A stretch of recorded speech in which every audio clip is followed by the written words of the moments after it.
Assalamualaikum warahmatullahi wabarakatuh. Selamat datang ke channel saya, channel Ustazah Anidah Zul. Jadi insya-Allah pada hari ini kita akan menyambung tajuk fiqh iaitu dalam bab ibadat puasa. Jadi sebelum itu marilah kita sama-sama menadah tangan ke hadrat Allah Subhanahu Wa Taala supaya majlis ilmu kita pada hari ini diterima dan diredai oleh Allah Subhanahu Wa Taala. Jom sama-sama kita berdoa. A'udzubillahi minasyaitonirrajim. Bismillahirrahmanirrahim. Allahumma iftah alaina hikmataka wa insyur alaina min khazaini rahmatika ya arhamar rahimin. Ya Allah, bukakanlah kepada kami hikmahmu dan berikanlah kepada kami rahmatmu, ya Allah, yang maha pengasih lagi maha penyayang. Walhamdulillahi rabbil alamin. Seterusnya mari kita lihat apakah standard kandungan yang ingin kita capai dalam tajuk ini. Iaitu di akhir tajuk ini diharapkan pelajar-pelajar dapat merumuskan konsep puasa dalam pelaksanaan ibadah serta mengamalkannya secara beradab dan istiqamah. Baik, kita lihat apakah yang dimaksudkan dengan puasa. Puasa ini daripada sudut bahasa, ia bermaksud al-imsak an-syai', iaitu menahan diri daripada sesuatu. Manakala daripada sudut istilah, maksud puasa ini ialah menahan diri daripada segala perkara yang membatalkan puasa, bermula daripada terbit fajar siddiq sehingga tenggelamnya matahari, iaitu bermula daripada waktu subuh sehinggalah waktu maghrib. Jadi kalau di Malaysia kita akan berpuasa lebih kurang 14 jam. Baik, seterusnya rukun puasa. Rukun puasa ada dua, iaitu yang pertama ialah niat, yang kedua ialah imsak. Niat ini dia mestilah diniatkan puasa ini dalam hati. Jadi kalau yang kita lafazkan itu hukumnya adalah sunat. Biasa kita lafazkan niat puasa. Contohnya kalau puasa Ramadan, nawaitu shauma ghadin an adai fardhu syahri ramadhana hadhi sanati lillahi ta'ala. Itu lafaz dia. Tapi sebenarnya niat itu mestilah ditetapkan kat dalam hati dan tidak semestinya dalam bahasa Arab. Kita boleh niat dalam bahasa kita sendiri. Dan seterusnya kalau puasa Ramadan kita wajib berniat pada tiap-tiap hari sebelah malam pada bulan Ramadan tersebut. Cuma kita bersandarkan kepada mazhab Maliki, kita berniat sebulan pada awal Ramadan. Itu adalah sebagai backup. Seandainya kita terlupa untuk berniat pada satu-satu hari dalam bulan Ramadan tersebut, mana kita dah ada backup niat sebulan tersebut. Tetapi niat tiap-tiap hari itu adalah wajib hukumnya. Dan seterusnya imsak ini maksudnya tadi adalah menahan diri. Menahan diri daripada apa? Kalau puasa ini dia ada kategori-kategori perkara yang boleh mesti kita tahan diri kita, iaitu antaranya yang pertama ialah menahan diri daripada makan dan minum dengan sengaja, sama ada sedikit atau banyak. Dan yang kedua ialah memasukkan sesuatu ke dalam rongga badan yang terbuka. Dan seterusnya memuntahkan sesuatu dengan sengaja. Juga kita perlu tahan daripada melakukan ataupun memuntahkan sesuatu tadi dengan sengaja.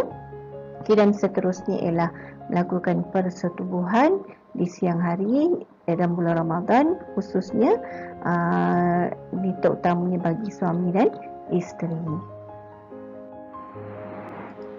Baik, ini adalah merupakan dalil disyariatkan berpuasa bagi kita umat Islam, iaitu dalam surah Al-Baqarah ayat 183 yang berbunyi a'udzubillahi minasyaitonirrajim ya ayyuhalladzina amanu kutiba alaikumusyiyamu kama kutiba alal ladzina min qablikum la'allakum tattaqun.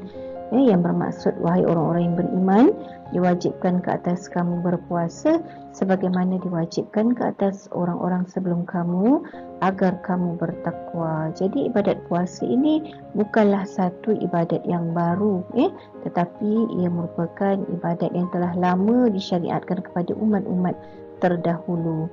Dan antara hikmah yang ingin kita capai daripada ibadat puasa ini sebagaimana dalam ayat ini adalah untuk melahirkan orang yang bertakwa kepada Allah Subhanahu wa taala. Baik, seterusnya siapakah yang diwajibkan berpuasa? Masukkan di sini ialah puasa Ramadan. Yang diwajibkan berpuasa ialah sudah tentunya orang Islam. Jadi orang bukan Islam tidak wajib atas mereka berpuasa. Kemudian seterusnya mereka yang telah baligh. Jadi kanak-kanak juga tidak wajib untuk berpuasa, tetapi digalakkan mereka berpuasa sebagai salah satu didikan supaya mereka apabila mereka baligh nanti mereka telah terbiasa ataupun telah dilatih untuk berpuasa. Kemudian seterusnya mestilah dia berakal. Jadi orang gila dia tidak wajib untuk berpuasa dan tiada keuzuran syar'i. Maksudnya kalau mereka yang ada keuzuran syar'i, keuzuran yang dibenarkan oleh syarak, maka tidak wajib ke atas mereka untuk berpuasa. Contohnya kalau bagi kaum wanita didatangi oleh haid, itu adalah keuzuran syar'i. Mereka keluar nifas ataupun mereka yang bermusafir, itu semua adalah keuzuran-keuzuran yang dibenarkan oleh syarak untuk tidak berpuasa. Baik, seterusnya mari kita lihat apakah dia pula syarat sah puasa. Syarat sah puasa ini yang pertama mestilah dia Islam. Macam tadi kalau kita tengok dia murtad atau dia keluar daripada Islam, maka tidak sah puasanya. Dan seterusnya yang kedua mestilah dia berakal. Kalau di tengah berpuasa tiba-tiba dia gila, maka ibadat puasanya juga tidak sah. Dan mestilah dia memayis, iaitu dapat membezakan antara perkara yang baik dan juga perkara yang buruk. Jadi dekat sini maksudnya kalau kanak-kanak yang telah memayis dia berpuasa, maka hukum puasanya adalah sah. Kemudian yang seterusnya dia mestilah berniat pada waktu malam seandainya puasa tadi adalah puasa Ramadan. Tapi kalau sekiranya puasa tadi bukan puasa Ramadan, puasa sunat, maka dibenarkan dia berniat pada sebelah siangnya. Kemudian yang seterusnya ialah suci daripada haid dan juga nifas. Ini bagi kaum wanita, sekiranya mereka didatangi haid ataupun nifas, maka tidak sah puasa. Sekalipun mereka ingin berpuasa, tapi puasa mereka tidak sah. Dan seterusnya menahan diri daripada perkara-perkara yang membatalkan puasa. Contohnya tadi makan, minum, memasukkan satu dalam rongga badan yang terbuka, dan sebagainya. Dan seterusnya ialah puasa pada hari yang diharuskan. Jadi kalau sekiranya dia berpuasa pada hari-hari yang diharamkan berpuasa, maka puasanya tadi adalah juga tidak sah. Baik, seterusnya kita lihat pula jenis-jenis puasa. Puasa dia terbagi pada 4 jenis puasa. Yang pertama puasa wajib, iaitu puasa yang wajib pada kita semualah. Yang kedua puasa sunat. Puasa ini hukumnya adalah sunat sahaja. Dan yang ketiga puasa makruh. Dan seterusnya yang keempat ialah puasa haram. Ini adalah 4 jenis puasa, dan kita perlu mengetahui apakah keempat-empat jenis puasa ini supaya kita berpuasa pada waktu yang telah ditentukan oleh syariat. Apakah dia yang dimaksudkan dengan puasa wajib? Puasa wajib ialah puasa yang diwajibkan ke atas individu Muslim untuk berpuasa. Dia ada 3. Yang pertama ialah puasa bulan Ramadan. Ini wajiblah kita berpuasa sebab termasuk dalam salah satu daripada rukun Islam. Jadi puasa bulan Ramadan ni sebulan dalam bulan Ramadan sama ada 29 hari ataupun 30 hari bergantung pada bulan tersebut dalam tahun tersebut lah. Maknanya nak bulan ni dia tidak tentu dalam Islam, sama ada di 29 hari ataupun 30 hari. Kemudian yang kedua ialah puasa qada. Puasa qada ini ialah puasa ganti, kerana dia telah meninggalkan puasa dalam bulan Ramadan. Dan yang ketiga ialah puasa nazar. Puasa nazar dekat sini, asalnya puasa tu tak wajib pun bagi dia, tetapi apabila dia mewajibkan ke atas diri dia berpuasa tersebut, itu dengan sebab mencapai apa-apa juga yang dia hajat, dengan tujuan untuk mendekatkan diri kepada Allah Subhanahu Wa Taala, itu dipanggil nazar. Jadi bila dia dah bernazar untuk berpuasa, maka puasa tadi yang asalnya tidak wajib menjadi wajib ke atas dirinya. Ini dia puasa wajib. Kemudian kita lihat puasa sunat, iaitu puasa yang disunatkan kita berpuasa. Apa dia? Dia ada banyak. Puasa sunat ni antaranya ialah puasa hari Isnin, puasa hari Khamis, puasa sunat hari Tarwiyah, puasa sunat hari Arafah. Hari Tarwiyah ni ialah hari sebelum Arafah lah, iaitu 8 Zulhijjah. Hari Arafah pada 9 Zulhijjah. Kemudian hari puasa Tasu'a, hari puasa Ashura. Tasu'a ni 9, Ashura 10 Muharram. Dan seterusnya puasa 6 bulan Syawal, dan seterusnya puasa hari putih. Jadi ni adalah antara puasa-puasa yang disunatkan kita berpuasa. Seterusnya yang ketiga ialah puasa makruh. Puasa makruh antaranya ialah puasa hanya pada hari Jumaat. Kalau kita nak berpuasa pada hari Jumaat boleh, tetapi kita hendaklah berpuasa pada hari sebelum ataupun selepasnya, iaitu kalau kita nak puasa hari Jumaat, kita puasa hari Khamis ataupun kita puasa pada hari Sabtu. Dan seterusnya puasa hanya pada hari Sabtu juga hukumnya adalah makruh. Dan seterusnya ialah puasa sepanjang tahun. Ini juga hukumnya adalah makruh. Sebab puasa sepanjang tahun ini tidak digalakkan kita melakukannya.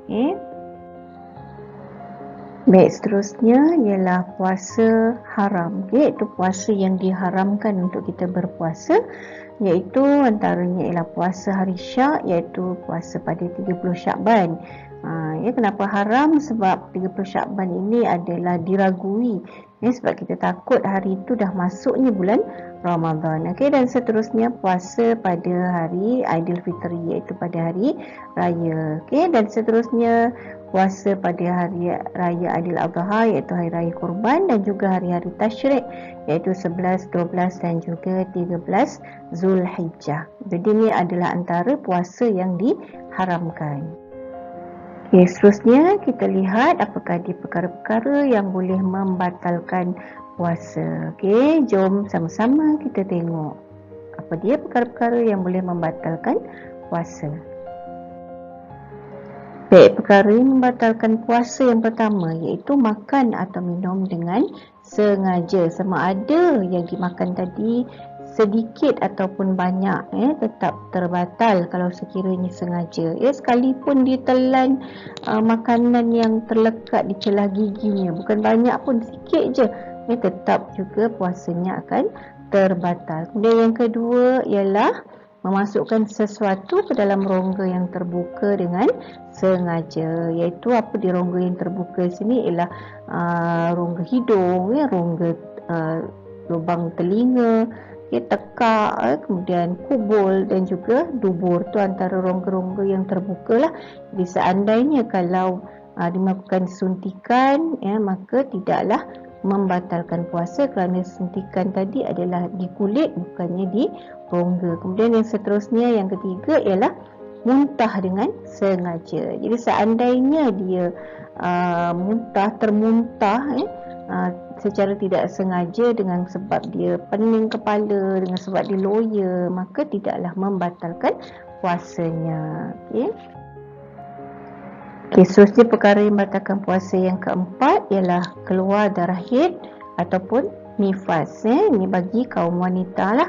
Sekiranya dia berpuasa keluar darah haid ataupun nifas, maka terbatallah puasanya. Kemudian yang kelima ialah mengeluarkan air mani dengan sengaja. Jadi seandainya air mani tadi keluar secara tidak sengaja, contohnya melalui mimpi, maka tidaklah membatalkan puasanya. Kemudian yang keenam ialah bersetubuh, walaupun tidak keluar air mani, maka tetaplah batal puasa kerana berlakunya persetubuhan tadi.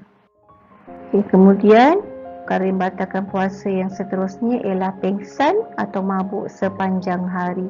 Maksud sepanjang hari dekat sini ialah daripada waktu subuh sampailah waktu maghrib dia pengsan, maka batallah puasanya. Tapi andainya sekiranya dia pengsan tu tadi sekejap, sekejap pengsan, lepas tu sedar, pengsan, sedar, jadi itu tidaklah dipanggil sepanjang hari, maka tidaklah membatalkan puasa. Kemudian yang seterusnya ialah murtad, juga membatalkan puasa sebab dia telah terkeluar daripada Islam. Kemudian yang kesembilan, gila. Jadi seandainya dia gila ketika dia berpuasa, walaupun gilanya tadi sekejap, maka batallah puasanya. Kemudian dan yang ke-10 ialah berbuka sebelum masuk waktunya. Maksudnya dia berbuka 5 minit lagi nak maghrib, dia dah berbuka. Jadi tetap batal puasanya tadi kerana belum masuk waktu maghrib. Jadi inilah antara 10 perkara yang boleh membatalkan puasa. Demikian tadi pelajar-pelajar apa yang telah kita bincangkan mengenai puasa daripada segi maksudnya, rukunnya, syarat wajib, syarat sah, dan juga jenis-jenis puasa serta perkara-perkara yang boleh membatalkan puasa. Jadi Ustazah harap dengan penerangan ini dapat memberi penjelasan kepada anak-anak supaya kita dapat mengetahui dengan lebih lanjut apakah yang dimaksudkan dengan ibadat puasa. Sekian sahaja daripada saya. Terima kasih atas kesudian untuk mendengar penjelasan saya ini. InsyaAllah kita jumpa lagi di lain masa. Sekian. Assalamualaikum warahmatullahi wabarakatuh.